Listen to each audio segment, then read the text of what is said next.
In the dead of night, a piercing scream shatters the silence of a pristine Seattle suburb.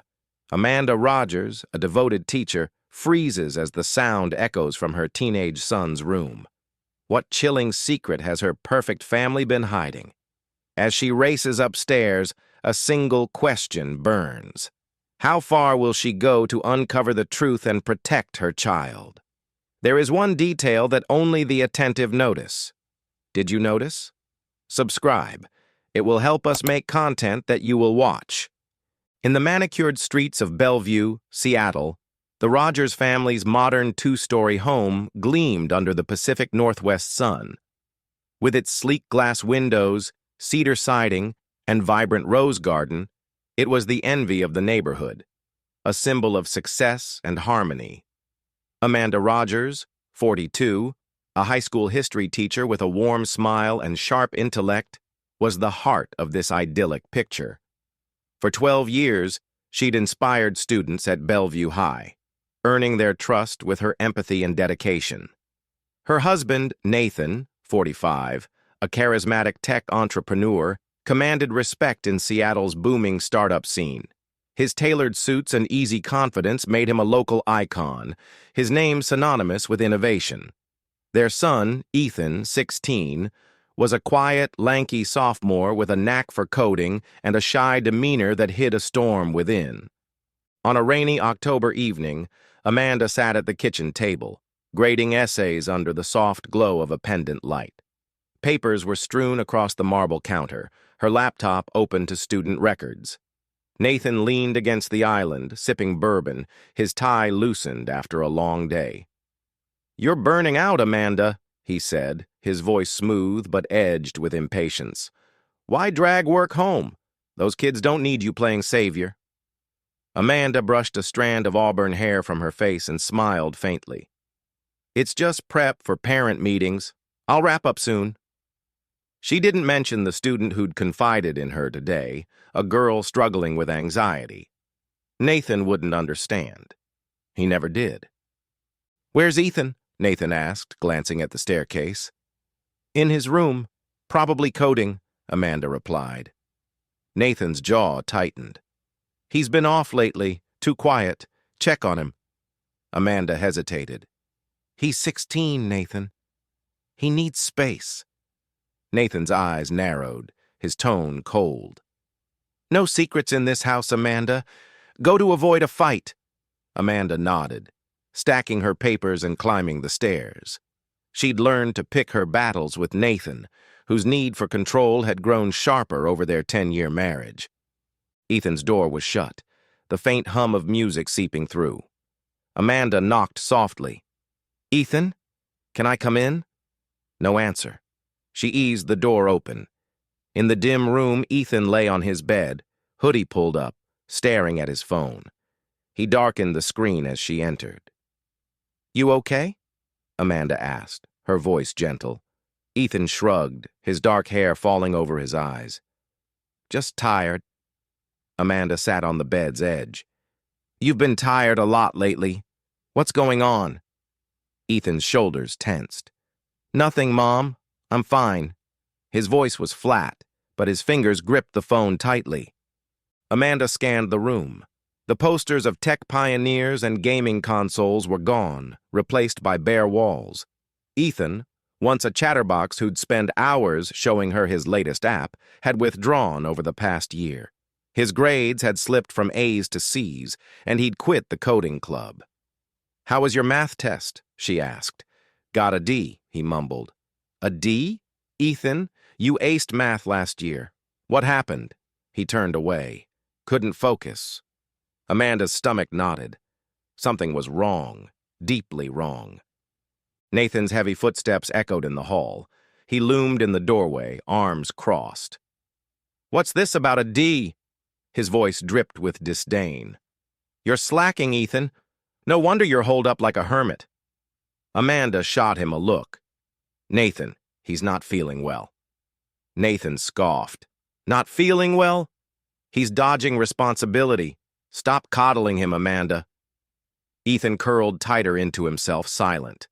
Amanda's heart ached, but she held her tongue.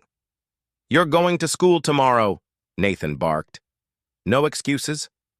Ethan nodded faintly, eyes fixed on the wall. After Nathan left, Amanda touched Ethan's shoulder. If something's wrong, you can tell me.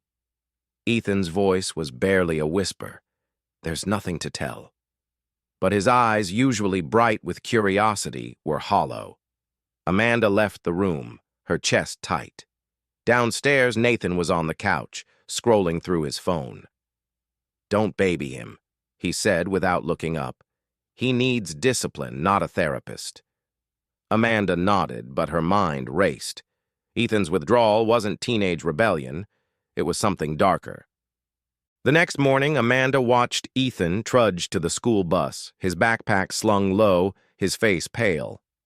Nathan, already in a suit for a 3-day conference in San Francisco, grabbed his keys.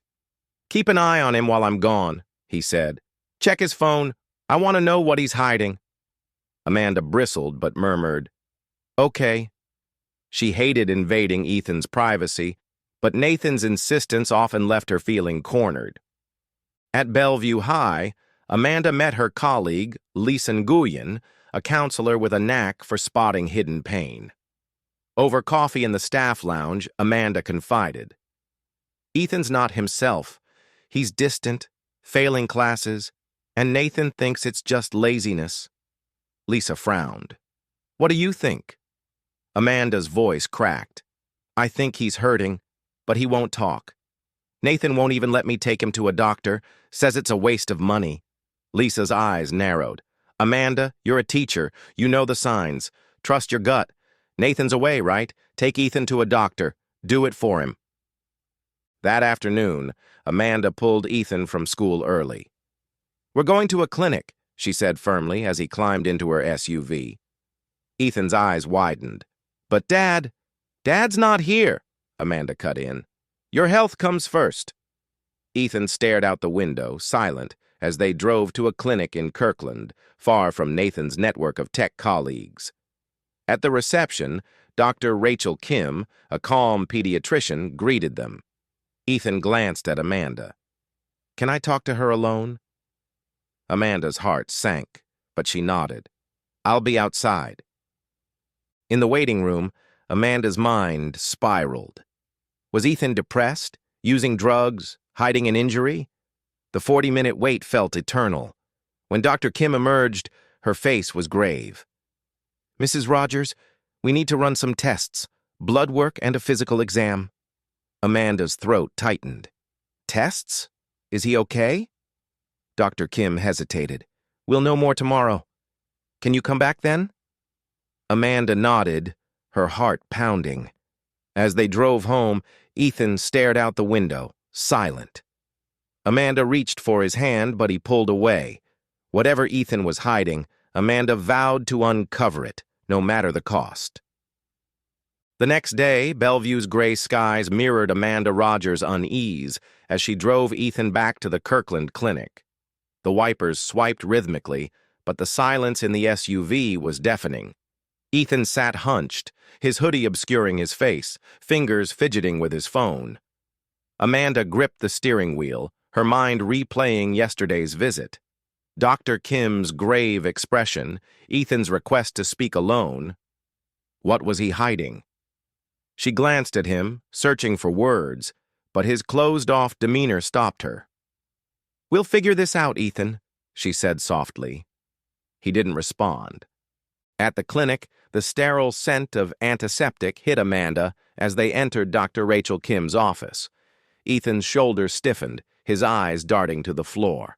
Dr. Kim greeted them with a measured nod, her face unreadable. Mrs. Rogers, Ethan, please sit.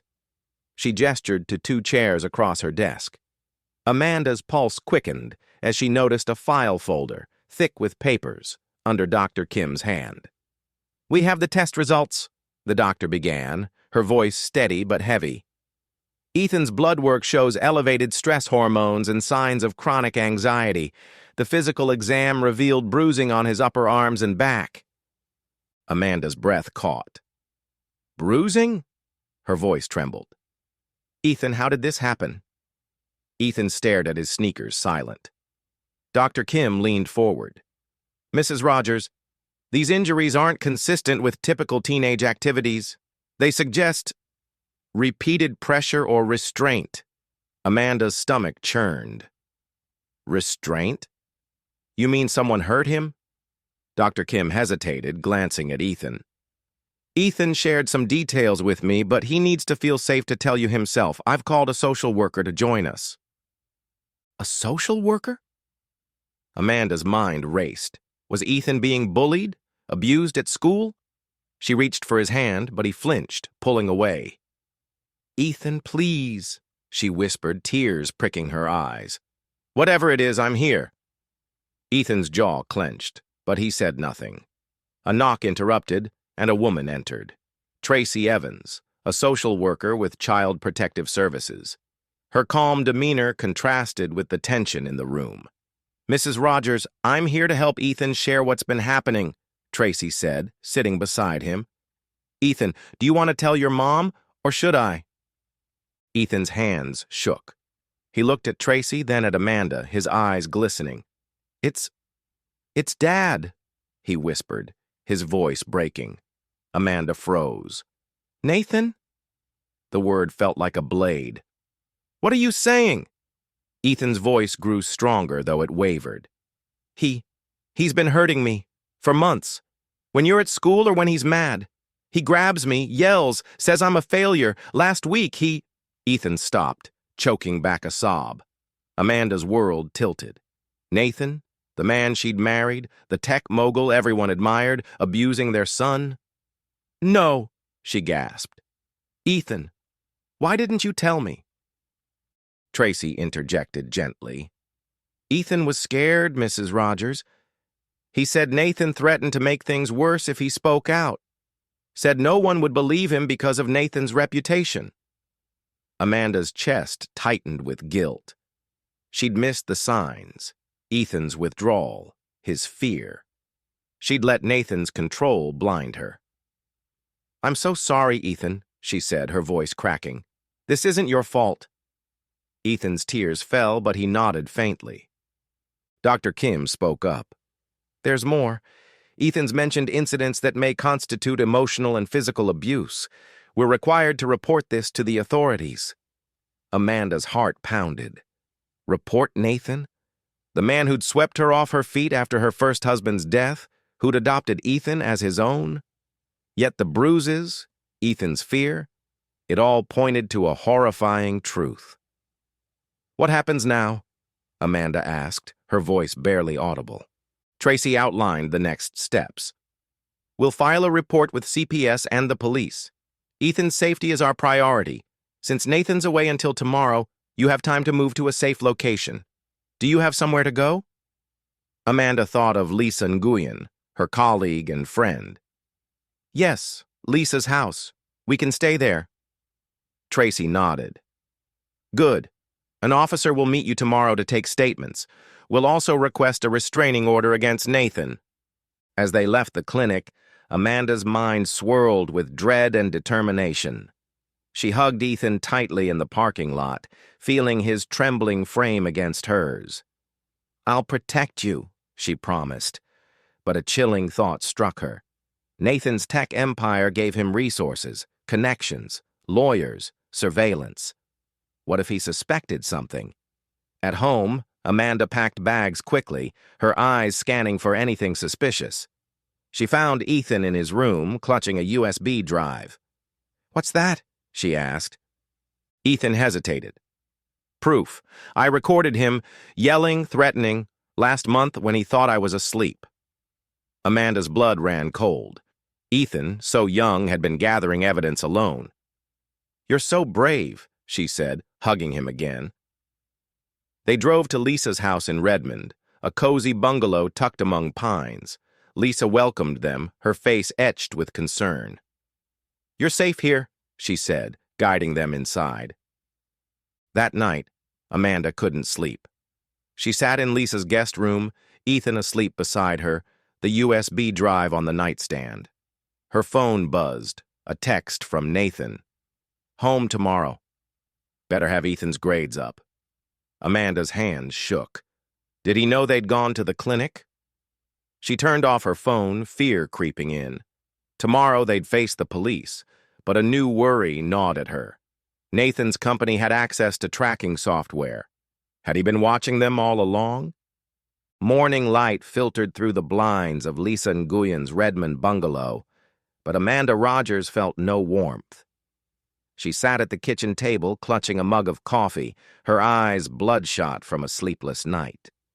Ethan slept upstairs, the USB drive, his secret evidence against Nathan, tucked safely in her purse. Lisa, her colleague and confidant, poured herself a cup and sat across from Amanda. "You okay?" Lisa asked, her voice soft but probing. Amanda shook her head.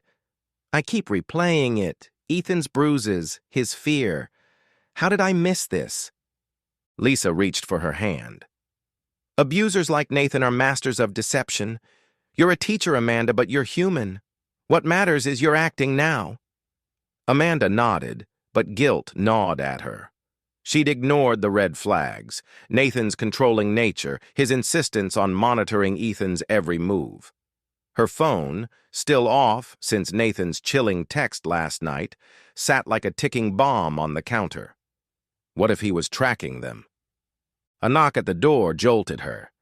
Lisa answered, revealing Detective Maria Alvarez, a seasoned officer with a calm, authoritative presence.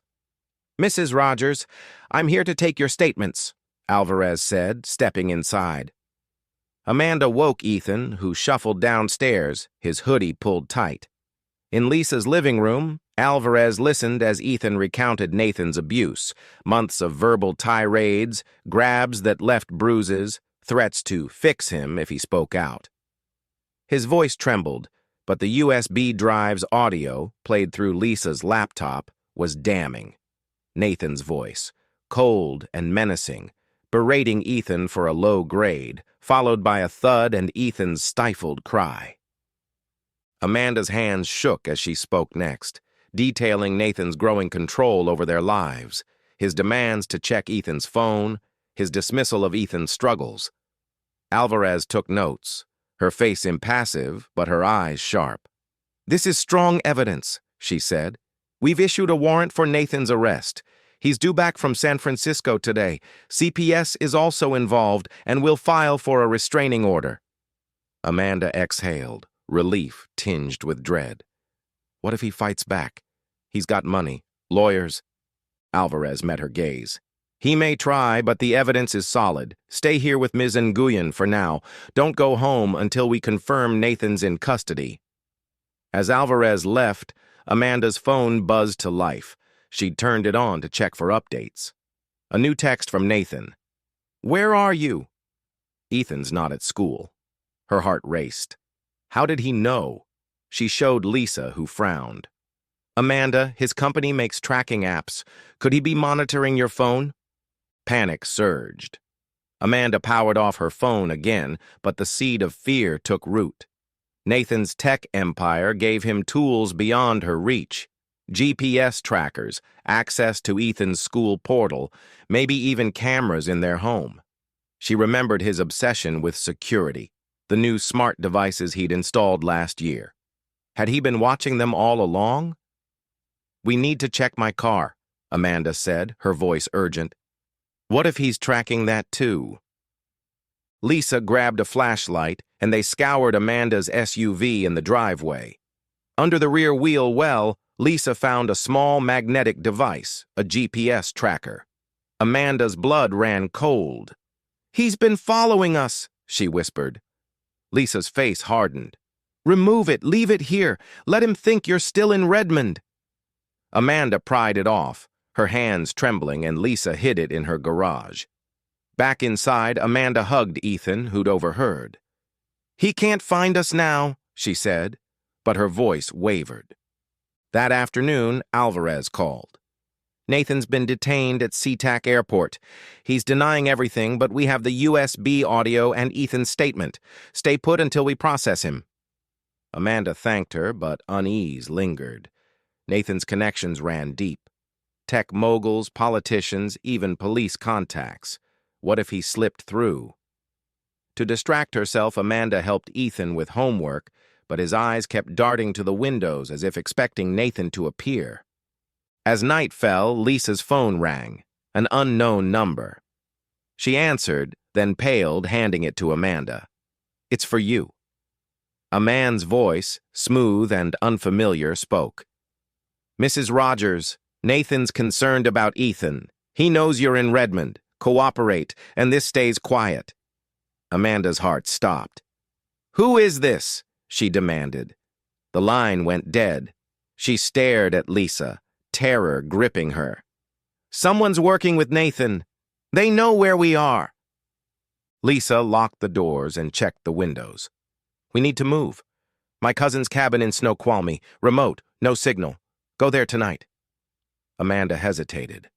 Running felt like surrender, but Ethan's safety came first. They packed quickly, leaving the GPS tracker behind. As they drove into the misty Cascades, Amanda's mind churned. Who was Nathan's ally? A colleague? A hired fixer? And how much did they know? The cabin, nestled among pines, offered temporary refuge, but Amanda couldn't shake the feeling of being hunted. The Snoqualmie cabin was a fortress of solitude, its cedar walls cloaked in mist and pine. Amanda Rogers sat by a crackling fire, her eyes fixed on Ethan, who slept fitfully on a couch, a blanket draped over him. The isolation was both refuge and prison. No cell signal, no Wi-Fi, just the howl of wind through the Cascades. Amanda's mind churned with the mysterious call from Nathan's ally. Who was protecting him? And how had they found Lisa's house? The USB drive, Ethan's lifeline of evidence, lay hidden in her jacket pocket, its weight a reminder of their fragile hope. Lisa had stayed behind in Redmond to liaise with Detective Alvarez, promising to call the cabin's landline with updates. At dawn, the phone rang, shattering the silence. Amanda lunged for it, heart racing. "Lisa," she whispered. "It's Alvarez," came the steady voice. "Nathan's in custody, but his lawyer's pushing for bail. He's got a top firm, big money. We're holding him for now, but I need you and Ethan back in Bellevue tomorrow for a CPS interview." Amanda's stomach twisted. "Someone called Lisa's house last night. They knew we were there. Nathan's got help." Alvarez's tone sharpened. "What did they say?" Amanda recounted the chilling message. "We're at a cabin now, but I'm scared they're still tracking us." Alvarez paused. "Stay there. I'm sending an officer to escort you tomorrow. And Amanda, don't use your phone. Nathan's company has contracts with data firms. He might have access to your location history." Amanda's blood ran cold. Nathan's tech empire wasn't just a shield. It was a weapon. As she hung up, Ethan stirred, his eyes haunted. "Is Dad getting out?" he asked, voice small. Amanda knelt beside him. "Not if we keep fighting. Your evidence, Ethan. It's strong. We'll make sure he faces justice." Ethan nodded, but fear lingered in his gaze. To distract him, Amanda suggested they explore the cabin's attic, hoping to ease the tension. Among dusty boxes, they found an old radio scanner. Ethan's tech savvy sparked. "I can check for signals, see if anyone's nearby." Amanda agreed, grateful for his focus. By noon, the scanner crackled with a faint transmission, a man's voice mentioning Rogers and Snoqualmie. Amanda's heart stopped. Someone was close. She grabbed Ethan, whispering, "We need to hide." They crouched in the attic, the scanner's static a grim soundtrack. Footsteps crunched outside, then stopped. A car engine roared, fading into the distance. Amanda exhaled, but the threat lingered. "They're looking for us," Ethan said, his voice trembling. Amanda hugged him. "We'll stay one step ahead." That evening, the landline rang again. It was Lisa, her voice urgent. "Amanda, I dug into Nathan's company. He's got a silent partner, Victor Crane, a private investigator with a shady past. He might be the one tracking you." Amanda's mind raced. Crane? Had Nathan hired him to intimidate them? "Lisa, can you get this to Alvarez?" Lisa agreed, adding, "There's more. I found an old employee, Jenna Patel, who quit Nathan's firm after he harassed her. She's willing to talk. Hope flickered. Jenna could expose Nathan's pattern of control, bolstering their case. Amanda thanked Lisa, then sat with Ethan, explaining the plan. Tomorrow we'll meet CPS and tell them everything. Jenna's story might help. Ethan's eyes lit up, a spark of his old self. Can I help with the scanner again? Maybe catch Crane's signals? Amanda smiled. You're my secret weapon.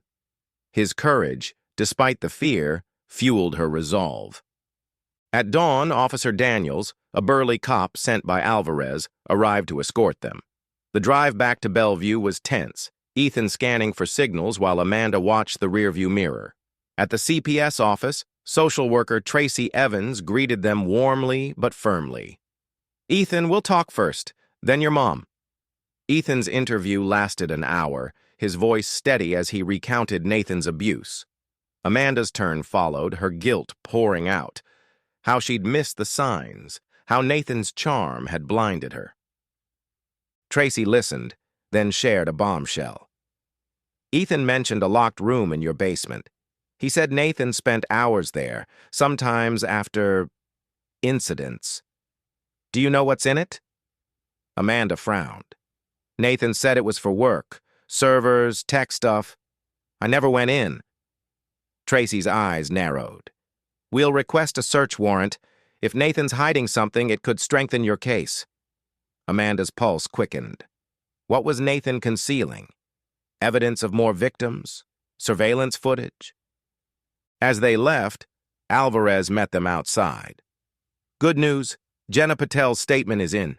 She claims Nathan threatened her when she questioned his ethics. It's not direct evidence, but it shows his character.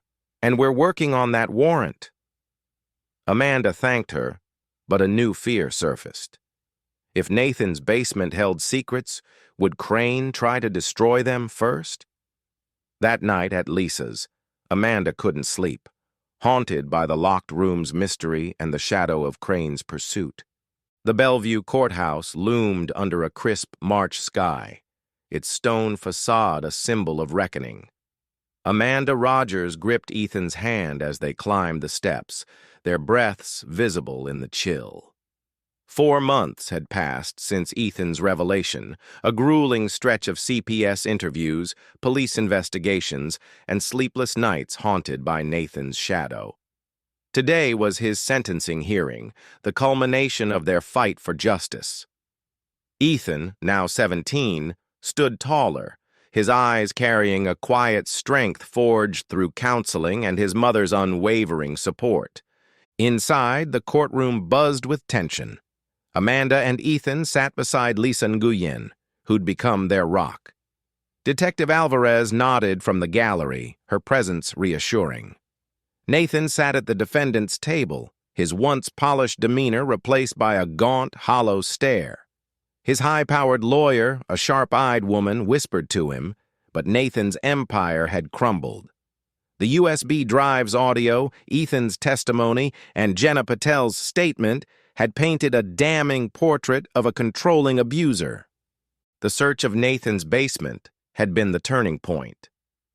Behind the locked door, police found a hidden server with encrypted files, surveillance footage of Ethan, recorded without consent, and threatening emails Nathan sent to former employees who'd questioned him. Most chilling was a journal detailing his obsession with disciplining Ethan to erase his late father's influence. The evidence, combined with Victor Crane's arrest for stalking Amanda, sealed Nathan's fate. Crane had confessed to tracking them under Nathan's orders, hoping for a payout. Judge Eleanor Hayes, a stern woman with silver hair, called the court to order. Defendant Nathan Carter, you've pleaded guilty to charges of physical and emotional abuse of a minor, illegal surveillance, and witness intimidation. Her voice was iron. Your abuse of trust as a stepfather inflicted profound harm. This court condemns your actions unequivocally. Amanda's heart pounded as Ethan squeezed her hand. The gallery was silent, the weight of justice palpable.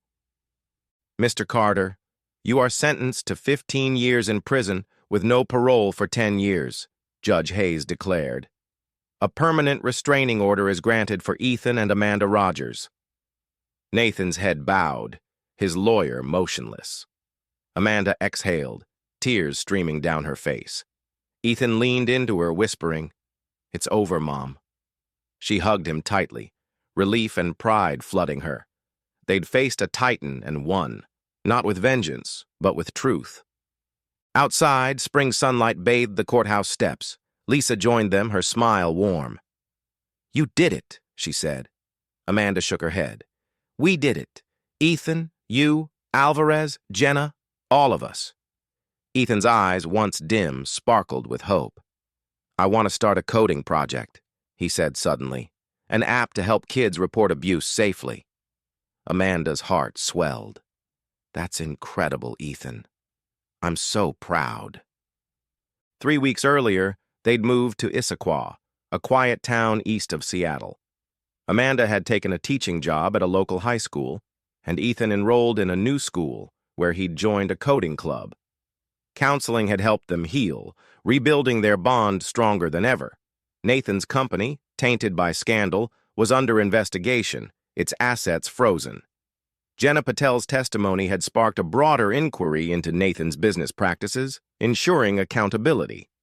As they walked to their car, Ethan paused. "Mom, can I speak at a support group? Share what happened?" Amanda stopped, amazed by his courage. "That's brave, Ethan. It could help so many." He nodded, quoting his counselor. "Silence protects the abuser. Speaking out protects us." Amanda hugged him, her heart full. Their ordeal had been hellish, but it had forged an unbreakable family, not of blood, but of love and resilience. Driving home, Amanda glanced at Ethan, his face lit by the setting sun. The road ahead wouldn't be easy. Trials lingered in memory, and healing took time.